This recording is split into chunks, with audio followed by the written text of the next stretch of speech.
नमस्कार साथियों, आप सभी का स्वागत है हमारे चैनल पर। और आज की इस वीडियो में हम लोग देख रहे हैं एसएससी जीडी का चैप्टर वाइज क्लास को। और इससे पहले मैं एक इम्पॉर्टेंट डिस्कशन वीडियो मैंने दे दिया है आप सभी के लिए एसएससी जीडी की बेस्ट लुक के बारे में। आप लोग उस वीडियो को देख लीजिए। इस वीडियो में हम लोग क्लास को आगे बढ़ा रहे हैं और जो बेसिक थ्योरी होता है वो हम आपको बताएंगे। साथ ही साथ वीडियो के अंत में इस बुक के बारे में इंपॉर्टेंट जो चीज़ें हैं वो आपको हम बताने वाले हैं। तो चलिए बिना टाइम वेस्ट किए हुए आज की इस वीडियो को हम लोग स्टार्ट करते हैं। जैसा कि हम सभी जानते हैं कि एसएससी जीडी में जो हमारा टॉपिक वाइज चीज़ें मिलती हैं, जो कि पहला हमारा होता है नंबर सिस्टम। तो आज इस वीडियो में हम लोग नंबर सिस्टम के बारे में डिटेल में चर्चा करेंगे। नंबर सिस्टम होता क्या है, उसका बेसिक थ्योरी क्या होता है, बेसिक से हाई तक हम लोग चलेंगे, एक एक चीज़ों को हम लोग देखेंगे। तो चलिए स्टार्ट करते हैं। तो सबसे पहले हम जानते हैं कि सम संख्याएँ क्या होती है, किसको कहते हैं सम संख्याएँ।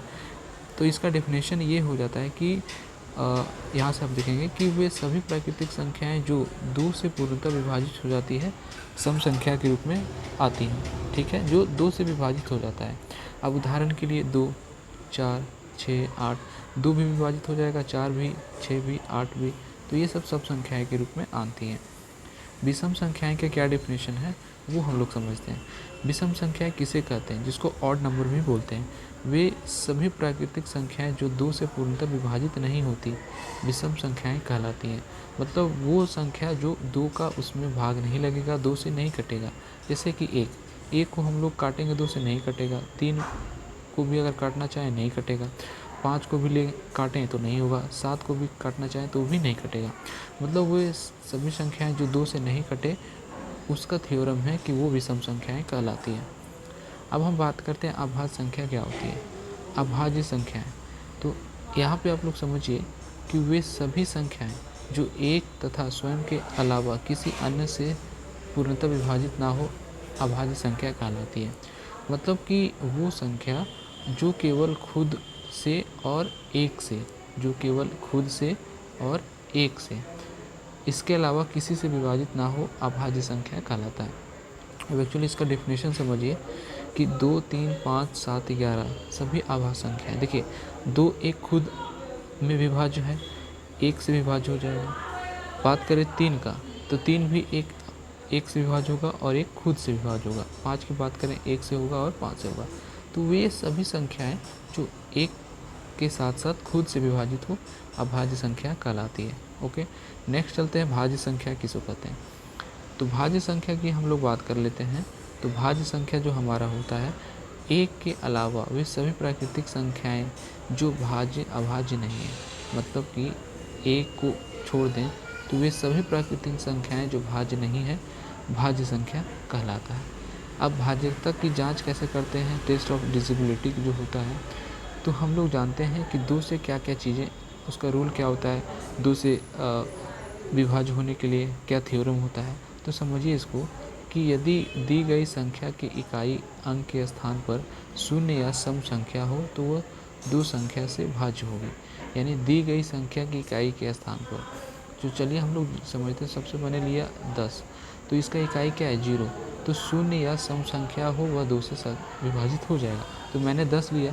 अब इस 10 को समझिए कि इसके इकाई के अंक पे 0 है, तो हम समझ जाएंगे कि 0 है यानी 2 से विभाज्य है। अब 2 से कैसे विभाज्य है, क्योंकि 2 चला जाएगा 5 बार में, कट गया तो विभाज्य हो गया। 3 से क्या है विभाजकता का रूल, कि यदि दी गई संख्या के सभी अंकों का योग 3 से विभाजित है, जो भी संख्या जो 3 से विभाजित है वह संख्या 3 से भाज्य होगी। यानी कि सपोज मैंने लिया आपका 9, मैंने कितना लिया 9। अब इस 9 में मैंने ले लिया, अब 9 को मैंने 3 से डिवाइड किया तो ये देख रहे हैं कि कट जा रहा है। तो यानी ये जो 9 होगा वो क्या हो रहा है, 9 में 9 में 3 का भाग लग जा रहा है। यानी 3 से भाजकता का रूल यही है कि दी गई संख्या पूर्णतः 3 से विभाज्य होगा, वो 3 का डिविजिबिलिटी रूल है। आगे 4 का क्या रूल होता है, 4 से अगर भाज्य है तो उसका क्या होता है, तो यदि दी गई संख्या की इकाई व दहाई अंकों द्वारा बनी संख्या 4 से विभाजित है तो वह संख्या 4 से विभाजित होगी। यानी कि इन्होंने बोला है दी गई संख्या की इकाई व दहाई अंकों के द्वारा, तो इकाई और दहाई, तो सबसे पहले मैंने ले लेता हूँ, मैं लिखता हूँ 12। इकाई और दहाई संख्या से जो भी संख्या बनेगा यानी 12 है। तो अगर यहाँ पे ये जो संख्या इकाई और दहाई है, वो हमारा वो संख्या बनेगी जो 4 से विभाज्य होगा। तो इन्होंने साफ साफ करके रखा है कि दी गई संख्या की इकाई व दहाई अंकों के द्वारा बनी संख्या 4 से विभाजित है तो वह संख्या 4 से पूर्णतः विभाजित हो जाएगी। इससे जीडी का बेस्ट बुक एक्चुअल पब्लिकेशन की ओर से निकाला गया है। बात करें तो ये जो है बुक, इस बुक में आपको बताते चलें कि ये मैथ का बुक है। क्या क्या चीज़ें इसमें मिलता है जो कि 2025 भर्ती के लिए काफ़ी बेस्ट बुक मानी जा रही है। इसमें जो है आपको पता होगा SSF, NIA, CISF, SSB, CRPF, इन सभी पोस्टों के लिए ये बुक काफ़ी इंपॉर्टेंट है। 750 बहुविकल्पी प्रश्न सॉल्यूशन के साथ 100% गारंटेड 24, 23, 21 व 19 के एसएससी जीडी के सभी प्रश्नों का हल इसमें दिया हुआ है। इस बुक के अलावा बात करें तो इसके और भी प्रैक्टिस सेट आते हैं, जैसे कि रीजनिंग आता है, आपका मैथ आता है, हिंदी आता है, ठीक है, सामान्य ज्ञान आता है। तो ये टॉपिक वाइज भी, चैप्टर वाइज भी इसके सब्जेक्ट आते हैं।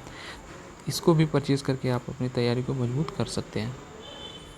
का जो प्रकाशक है लिंक है यहाँ पे दिया हुआ आपके स्क्रीन के ऊपर, ठीक है। उसके बाद नीचे हम बात करें तो अपना सजेशन या अपना जो भी डिटेल आप दिए गए नंबर पर परचेज़ कर सकते हो।